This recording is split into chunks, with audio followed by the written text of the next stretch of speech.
Hi viewers, எல்லோரும் எப்படி இருக்கீங்க? நான் நல்லா இருக்கேன். கௌசி குக்கிங்லேருந்து உங்கள் கௌசி தான் பேசுகிறேன். நான் இன்றைக்கி என்ன செய்ய போகிறேன்னா, சப்பாத்திக்கும் சாதத்தில் பிசைஞ்சு சாப்பிட்ற மாதிரியும் சூப்பரான ஒரு 10 நிமிஷம் சைட் டிஷ் பண்ண போகிறேன். இதுக்கு ஒரு பெரிய வெங்காயம் நல்லா பொடியாக கட் பண்ணிக்கிட்டேன். நான் கட்டரில் கட் பண்ணியிருக்கேன். ரொம்ப பொடியாக கட் பண்ணிக்கோங்க. 2 பச்சை மிளகா, கேப்சிகம் கொஞ்சம் எடுத்துக்கிறேன், கொஞ்சம் கருவேப்பிலை, 4 பெரிய தக்காளி, இதையும் நான் பொடியாக கட் பண்ணிக்க போகிறேன். ஃபஸ்ட்டு இது ரெடி பண்ணிவிட்டு ஒரு 10 நிமிஷத்துலேயே சூப்பரான இந்த சைட் டிஷ் பண்ணிடலாம். பாருங்கள், நல்லா பொடியாக கட் பண்ணிக்கோங்க தக்காளியும்.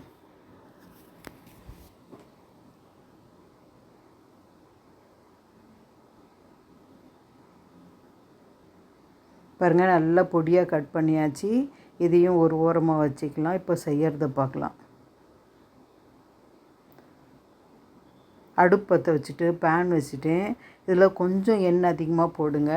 ஒரு 4 ஸ்பூன் அளவுக்கு, நான் பெரிய ஸ்பூனில் 4 ஸ்பூன் அளவுக்கு எண்ணெய் போட்டுக்கிறேன். அப்போ தான் இந்த கிரேவி ரொம்ப சூப்பராக டேஸ்ட்டாக இருக்கும். பாருங்க, இது சூடான உடனே ஒரு ஸ்பூன் கடுகு போட்டுக்கலாம். சின்ன ஸ்பூனில் தான் நான் போடுறேன் கடுகு. இது வெடிக்கட்டும். இது கூட உங்களுக்கு உளுத்தம்பருப்பு நான் போடுறேன். உங்களுக்கு கடலைப்பருப்பு வேணாலும் ஆட் பண்ணிக்கோங்க. பாருங்கள், கொஞ்சமாக நான் போடுறேன். இது நல்லா பொரிக்கிட்டும்.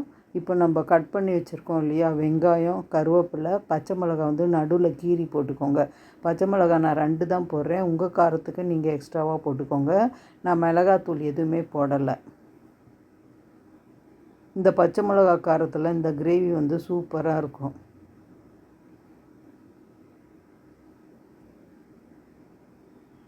வெங்காயம் ரொம்ப வதக்க வேணாம். ஒரு கண்ணாடி பதத்துக்கு வதங்கினா போதும். இந்த சப்ஜியில் வெங்காயம் கொஞ்சம் கிறிஸ்பியாக இருக்கணும். தக்காளி நல்லா மசிய வெந்திருக்கணும். பாருங்கள், கொஞ்சமாக நல்லா கலந்து விட்டுக்கோங்க. வெங்காயம் பாருங்கள், இந்த அளவுக்கு வதங்கினா போதும், ஒரு கண்ணாடி பதத்துக்கு. இப்போ நம்ம கட் பண்ணி வச்சுருக்கிற தக்காளியை நம்ம போட்டுக்கலாம். தக்காளியில் கொஞ்சம் நிறைய தண்ணி விடும். நம்ம பொடியாக கட் பண்ணியிருக்கோம் இல்லையா, அது எல்லாமே நல்லா ட்ரை ஆகட்டும். தண்ணி எதுவும் ஃபஸ்ட்டு போடாதீங்க, அப்புறமா நம்ம தண்ணி போட்டுக்கலாம். பாருங்கள், இந்த தக்காளி கொஞ்சம் மசிய வரட்டும். நல்லா கலந்து விட்டுக்கோங்க.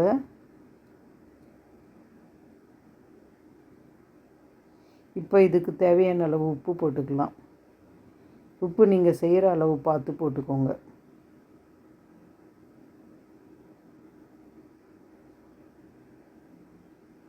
பாருங்கள், நல்லா கலந்து விட்டுக்கிறேன். ஃப்ளேம் கொஞ்சம் குறைச்சி வச்சுக்கோங்க.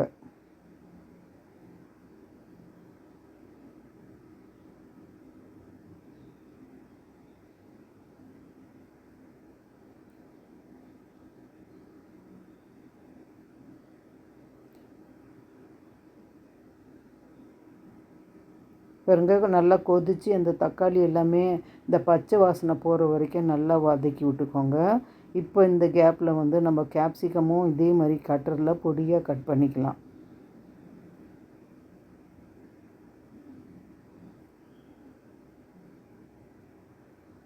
கேப்சிகம் உங்களுக்கு அதிகமாக போட்டாலும் நல்ல டேஸ்ட்டாக இருக்கும். உங்களுக்கு தேவையான அளவு போட்டுக்கோங்க. நான் ஒரு அரை கேப்சிகம் அளவுக்கு போட்டிருக்கேன். இதையும் நான் பொடியாக கட் பண்ணிக்க போகிறேன்.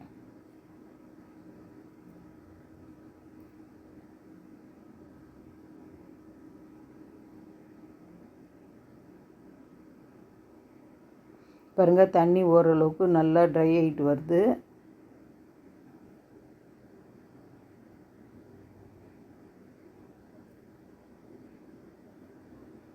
உப்பு நீங்கள் நடுவில் செக் பண்ணிக்கோங்க, உங்களுக்கு கரெக்டாக இருக்கான்ட்டு. இப்போ நம்ம கட் பண்ணி வச்சுருக்கோம் இல்லையா கேப்சிகம், அதையுமே போட்டு நல்லா கலந்து விட்டுக்கலாம்.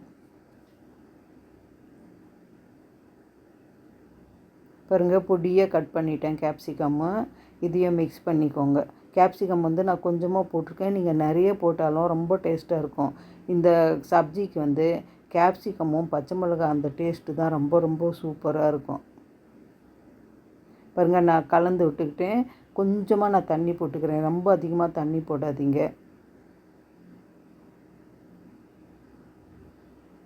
ஒரு 4 ஸ்பூன் அளவுக்கு, சின்ன ஸ்பூனில் 4 ஸ்பூன் அளவுக்கு போட்டுக்கிட்டேன். பாருங்கள், நல்லா கலந்து விட்டு மூடி போட்டு வச்சிடலாம். கொஞ்சம் இந்த தக்காளி எல்லாமே கொஞ்சம் நல்லா சாஃப்ட் ஆகட்டும். வெங்காயம் பாதி அளவுக்கு வெந்தால் போதும். கொஞ்சம் கிறிஸ்பியாகவே இருக்கணும்.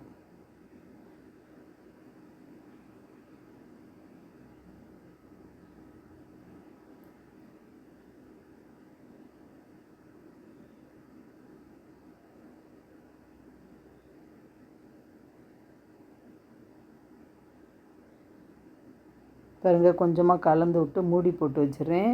சும்மா கொஞ்சம் நேரம் மூடி போட்டு வைங்க, ரொம்ப நேரம்லாம் வைக்க வேணாம். ஒரு 2-3 நிமிஷம் வச்சிங்கன்னா போதும். பாருங்கள் அந்த தண்ணி விட்டுச்சு இல்லை, தக்காளியில் நம்ம போட்ட தண்ணி எல்லாமே ட்ரை ஆகிட்டு வந்துடுச்சு. கொஞ்சமாக தான் இருக்குது தண்ணி, இது போதும். பாருங்கள் சூப்பராக ரெடி ஆகிடுச்சு இந்த சப்ஜி. பாருங்கள் எவ்வளோ கொஞ்சம் நேரத்தில் ரெடி ஆகிடுச்சு. கடைசியாக நம்ம கொத்தமல்லி கொஞ்சம் நிறைய எடுத்துக்கோங்க. வாஷ் பண்ணிவிட்டு நல்லா கத்தியில் பாருங்கள் பொடியாக கட் பண்ணி மிக்ஸ் பண்ணிக்கிறேன். அவ்வளோதான், இந்த சப்ஜி சூப்பராக இருக்கும். அடுப்பு ஆஃப் பண்ணிவிட்டு கலந்து விட்டு அடுப்பு ஆஃப் பண்ணிக்கோங்க. பாருங்கள் பார்க்குறதுக்கு எப்படி இருக்குது. இது வெறும் சாதத்தில் பிசைஞ்சு சாப்பிட்டிங்கனாலும் சரி, சப்பாத்திக்கு நீங்கள் தொட்டு சாப்பிட்டிங்கனாலும் 2 சப்பாத்தி எக்ஸ்ட்ராவே சாப்பிடுவீங்க. அவ்வளோ டேஸ்ட்டாக இருக்கும் இது. உங்களுக்கு வேணுன்னா இதில் முட்டை கூட உடச்சி போட்டுக்கலாம், மிக்ஸ் பண்ணிக்கலாம். இப்படியே சாப்பிட இது ரொம்ப ரொம்ப சூப்பராக இருக்கும். இந்த மாதிரி செய்யுங்க, நீங்களும் ரொம்ப நல்லாயிருக்கும். சாதத்தில் சைட் டிஷ்ஷாக கூட நீங்கள் வச்சு சாப்பிட்டிங்கனாலும் ரொம்ப சூப்பராக இருக்கும். இந்த கிரேவியை சாதத்தில் மிக்ஸ் பண்ணி லஞ்ச் பாக்ஸும் கொடுத்து விடலாம். இது லஞ்ச் பாக்ஸுக்கும் சூப்பராக இருக்கும். இதுக்கு தொட்டுக்க கூட எதுவுமே வேணாம், அவ்வளோ சூப்பராக இருக்கும் சாப்பிட்றதுக்கு. என் சமையல் உங்களுக்கு பிடிச்சிருந்ததுன்னா கௌசி குக்கிங் சேனலுக்கு லைக் பண்ணுங்கள், கமெண்ட் பண்ணுங்கள், ஷேர் பண்ணுங்கள், சப்ஸ்கிரைப் பண்ண மறந்துடாதீங்க. அடுத்த சமையலில் பார்க்கலாம். ஓகே, பாய்.